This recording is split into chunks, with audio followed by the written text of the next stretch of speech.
नमस्कार मित्रांनो, आपलं पुन्हा एकदा स्वागत आहे आपल्या महाराष्ट्र टीचिंग एक्झाम्स या यूट्यूब चॅनलवरती। आजच्या व्हिडिओमध्ये आपण बघणार आहोत वन वर्ड सबस्टिट्यूशन। आपल्याला जे काही मागच्या जे काही टीईटीच्या एक्झाम झाल्या त्याच्यामध्ये बघा इंग्लिशमध्ये 1 मार्कसाठी वन वर्ड सबस्टिट्यूशन विचारलं जातं। तुम्हाला बघा टीईटी 2024 मध्ये विचारलेलं होतं ॲन अनमॅरिड वुमन, अशी महिला जी अविवाहित आहे तिला काय म्हटलं जातं? विडो, बॅचलर, स्पिन्स्टर की स्नायपर? तर याचं योग्य उत्तर आहे स्पिन्स्टर। आता आपण विडो, बॅचलर आणि स्नायपर यांचं सुद्धा मीनिंग त्या ठिकाणी बघूया। आता विडो म्हणजे अशी महिला असते जिच्या पतीचं निधन झालेलं असतं। बघा, अशी महिला, husband has died. Widow is a woman whose husband has died, जिचा पती मृत पावलाय अशा महिलेला आपण विडो असं म्हणत असतो। त्याच्यानंतर बॅचलर म्हणजे असा पुरुष जो अनमॅरिड आहे, जो अविवाहित आहे असा पुरुष, त्याला बॅचलर म्हटलं जातं। स्पिन्स्टरचा अर्थ आपण बघितला अनमॅरिड वुमन, अविवाहित महिला, आणि अशी महिला जी वयाने ओल्डर आहे, जिचं वय जास्त आहे आणि तरी सुद्धा तिने लग्न केलेलं नसतं अशा महिलेला स्पिन्स्टर असं त्या ठिकाणी म्हटलं जातं। चौथा ऑप्शन होता आपलं स्नायपर। आता स्नायपर असा व्यक्ती असतो जो शूट करतो एका हिडन प्लेस मधनं। असा व्यक्ती ज्याच्याकडे गन असते, जो शार्प शूटर असतो, एका ठिकाणी तो लपून बसतो आणि तिथून तो शूट करतो, गोळी चालवतो, अशा व्यक्तीला आपण स्नायपर असं म्हणत असतो। तर अशा प्रकारे आपल्याला वन वर्ड सबस्टिट्यूशन वरती प्रश्न विचारले जातात। टीईटी पेपर 2 2024 याच्यामध्ये तुम्हाला विट्टी अँड क्लेवर रिटॉर्ट याच्यासाठी शब्द विचारलेला होता। मग आता तुम्हाला रिटॉर्टचा अर्थ समजलं पाहिजे। रिटॉर्टचा अर्थ होतो रिप्लाय आणि विट्टी म्हणजे विनोदी। तर विनोदी, क्लेवर असा रिप्लाय, त्याला आपण म्हणतो रिपार्टी। आता प्लॅटिट्यूड, इन्व्हेक्टिव्ह आणि सार्कॅझम याचं मीनिंग आपण समजून घेऊया। तर याचा आन्सर असेल आपलं रिपार्टी। बघा मग पुढे बघा, रिपार्टी म्हणजे क्विक, विट्टी, क्लेवर, रिप्लाय। आपल्याला तेच विचारलं होतं बघा, विट्टी आणि क्लेवर रिप्लाय। त्याच्यानंतर दुसरा जो शब्द आहे प्लॅटिट्यूड, याचा अर्थ होतो a remark or statement that is overused and dull. असं रिमार्क, असं स्टेटमेंट जे परत परत वापरलेलं आहे, जे ओव्हरयूज केलेलं आहे, जे डल आहे, ज्याच्यामध्ये ओरिजिनॅलिटी नाही, त्याला आपण प्लॅटिट्यूड असं म्हणत असतो। पुढचा शब्द होता इन्व्हेक्टिव्ह। इन्व्हेक्टिव्हचा अर्थ होतो हार्श, कठोर, ॲब्युझिव्ह, इन्सल्टिंग लँग्वेज। एखाद्याचा अपमान करण्यासाठी वापरली जाणारी भाषा, त्याला आपण इन्व्हेक्टिव्ह असं म्हणणार। पुढे आहे बघा सार्कॅझम। याचा अर्थ होतो sharp, mocking remark mean to ridicule or hurt. आता बघा, एखाद्या व्यक्तीला जर हर्ट करायचं असेल, रिडिक्यूल करायचं असेल, त्याला कमीपणा दाखवायचं असेल, त्याला मॉक करायचं असेल, त्याला टीज करायचं असेल, त्याला चिडवायचं असेल, तर अशा वेळेस जी काही भाषा वापरली जाते त्याला आपण सार्कॅझम असं त्या ठिकाणी म्हणत असतो। पुढचा प्रश्न बघूया मित्रांनो। बघा, तुम्हाला पुढे विचारलेलं होतं टीईटी पेपर 2 2021। प्रश्न तुम्हाला होता वन वर्ड सबस्टिट्यूशन सांगा। प्रश्न विचारलेला होता, खाली तुम्हाला काही पेयर्स दिलेले आहे, या 4 पेयर्स पैकी कुठलं वन वर्ड सबस्टिट्यूशन रॉंग आहे, कुठलं करेक्ट नाहीये, which is not correctly match, ते तुम्हाला सांगायचंय। पहिलं बघा, ऍब्सेन्स ऑफ गव्हर्नमेंट अनार्की, बरोबर आहे। Government by the Nobel, autonomy, हे चुकीचं आहे। तर गव्हर्नमेंट बाय नोबेल्स याला आपण ॲरिस्टोक्रॅसी असं म्हणत असतो, इथे ऑटोनॉमी दिलंय म्हणून ते रॉंग आहे। पुढे आहे बघा गव्हर्नमेंट बाय वन, ऑटोक्रॅसी, हे पण बरोबर आहे। त्याच्यानंतर बघा गव्हर्नमेंट बाय द ऑफिशियल्स, ब्युरोक्रॅसी, हे सुद्धा बरोबर आहे। पुन्हा एकदा या सगळ्यांचा अर्थ आपण समजून घेऊया। आता बघा, ऍब्सेन्स ऑफ गव्हर्नमेंट याला आपण अनार्की असं म्हणत असतो।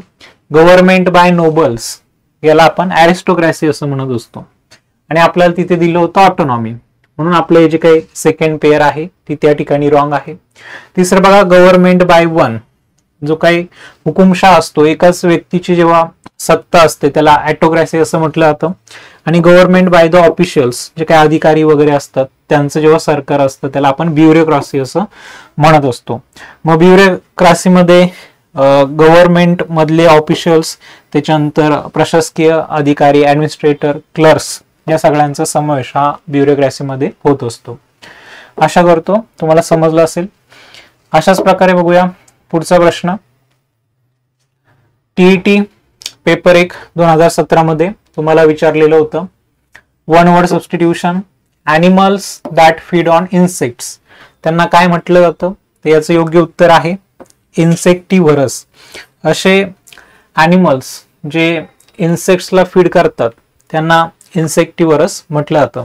आता बाकीचे जे काही ऑप्शन आहे त्याचा अर्थ आपण समजून घेऊया. पहिलं तुम्हाला दिलंय बघा कार्निव्हरस. कार्निव्हरस हे असे ॲनिमल असतात जे फ्लेश, मांस खाण्याचं काम करतात. अशा ॲनिमल्सला आपण कार्निव्हरस म्हणत असतो. एक्झाम्पल लॉयन, टायगर आपल्याला सांगता येईल. पुढे आहे बघा ग्रॅमिनिव्हरस.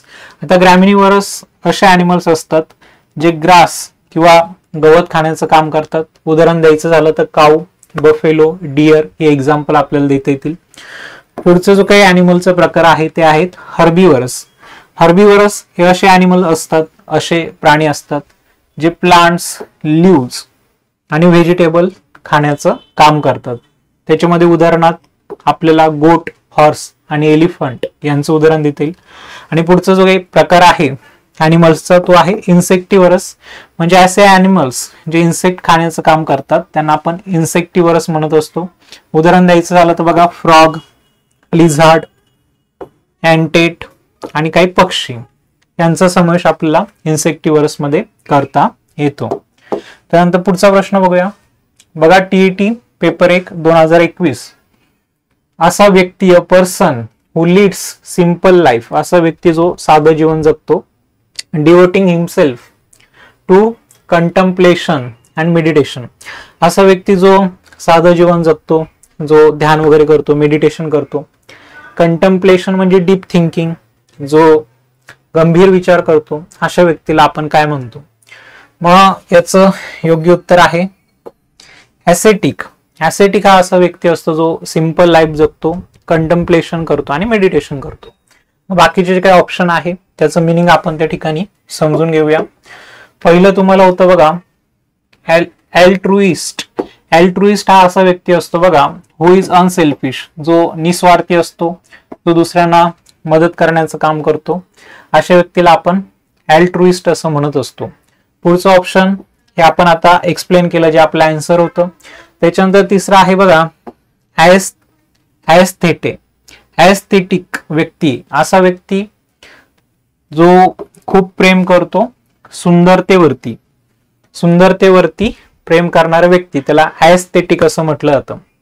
त्याच्यानंतर पुढचं होतं कन्झर्वेटिव्ह. कन्झर्वेटिव्ह हा असा व्यक्ती असतो ज्याचे जे विचार असतात ते ट्रॅडिशनल, परंपरांना फॉलो करणारा, जो ओपन माइंडेड नसतो, असा व्यक्ती म्हणजे कन्झर्वेटिव्ह व्यक्ती.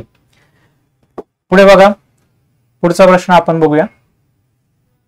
TET 2021. The specialist who CARES and treats fit is.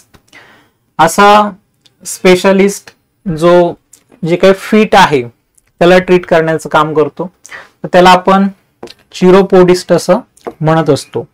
आता बाकीचे जे काही ऑप्शन आहे त्याचं एक्सप्लेनेशन आपण बघणार आहोत. तर पहिलं ऑप्शन तुम्हाला दिलंय बघा ऑस्टिओपॅथ. ऑस्टिओपॅथ हा असा व्यक्ती असतो, एक डॉक्टर असतो ऑस्टिओपॅथ, जो ट्रीट करण्याचं काम करतो पेशंटला by manipulating bones, muscle, joint, mainly focusing on body structure and function. बघा ऑस्टिओपॅथ जो असतो तो बोन्स, मसल्स, जॉईंट्स याच्यावरती तो काम करतो, त्याला मॅन्युप्युलेट करतो. जो ऑस्टिओपॅथ असतो त्याचा फोकस हा शरीराची जी काही रचना आहे आणि शरीराचं जे कार्य आहे त्याच्यावरती त्याचा फोकस असतो. दुसरा असतो बघा ऑर्थोपेडिस्ट.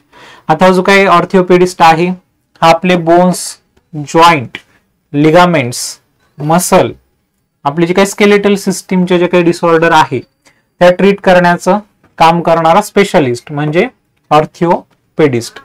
त्याच्यानंतर पुढे दिले बघा चिरोपोडिस्ट हा असा डॉक्टर असतो जो आपली जी काही फीट आहे त्या फीटला ट्रीट करण्याचं आणि केअर करण्याचं काम करत असतो.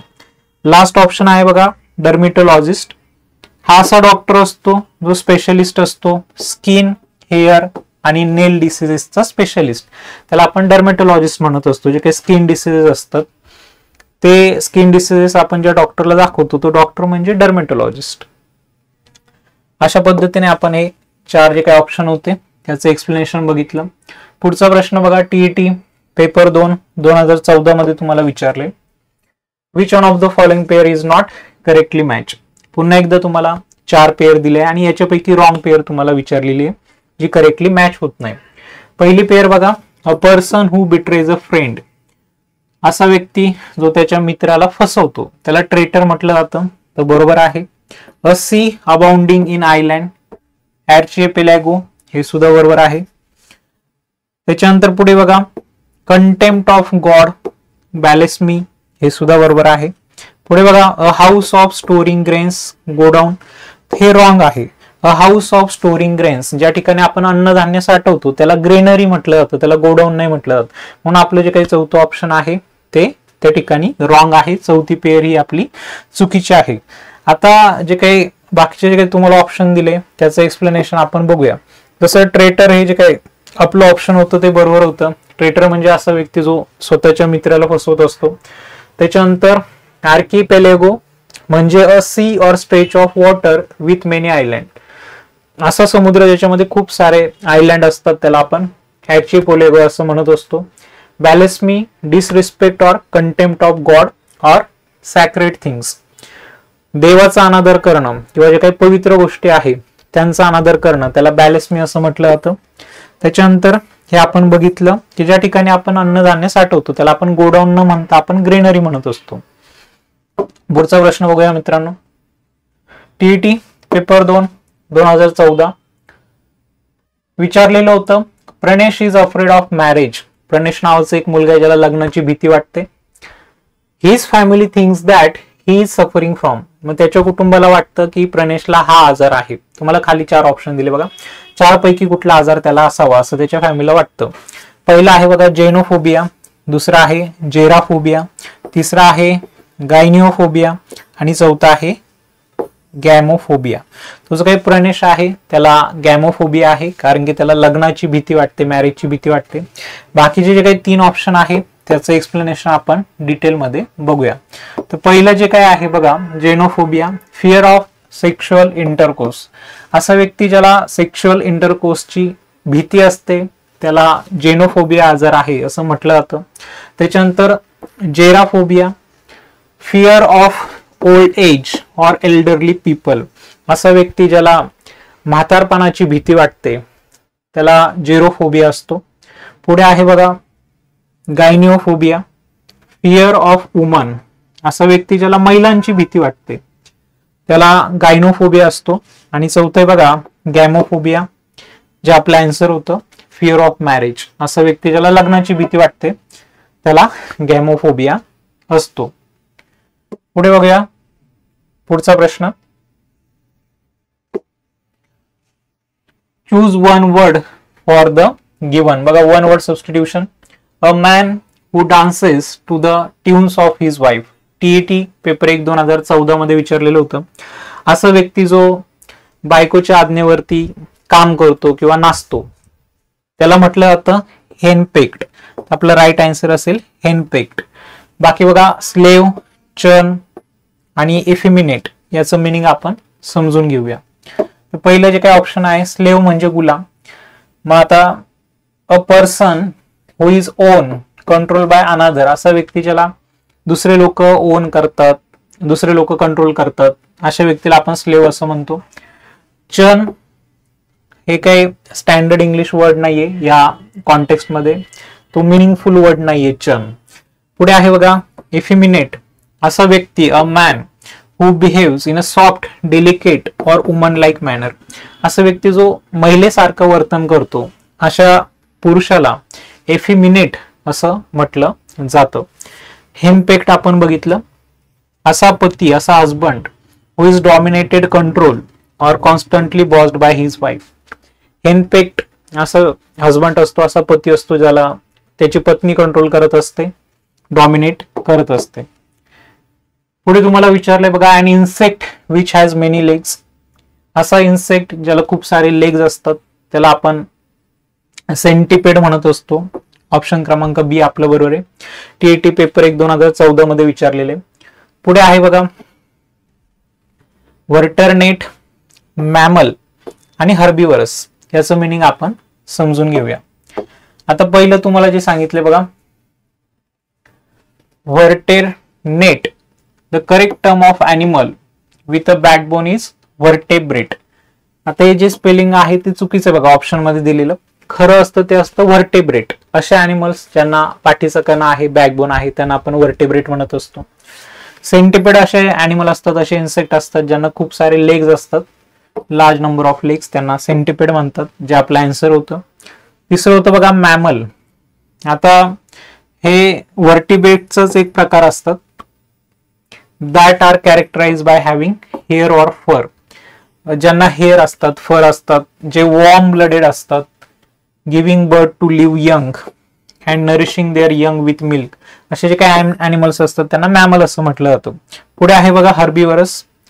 Describe an animal diet, an animal that feeds on plants. हे आपण मगाशी एक्सप्लेनेशन मध्ये बघितलं होतं. हर्बिवरस म्हणजे असे ॲनिमल जे प्लांट्स वरती गुजराण करतात, जगत असतात. त्याच्यानंतर पुढे बघा तुम्हाला विचारलंय, पोस्ट विदाउट रेम्युरेशन. अशी पोस्ट जी जिथे भत्ता दिला जात नाही किंवा जिथे पगार दिला जात नाही त्या पोस्टला म्हणतात ऑनररी पोस्ट. टीएटी पेपर 2 2013 मध्ये तुम्हाला विचारलेलं होतं.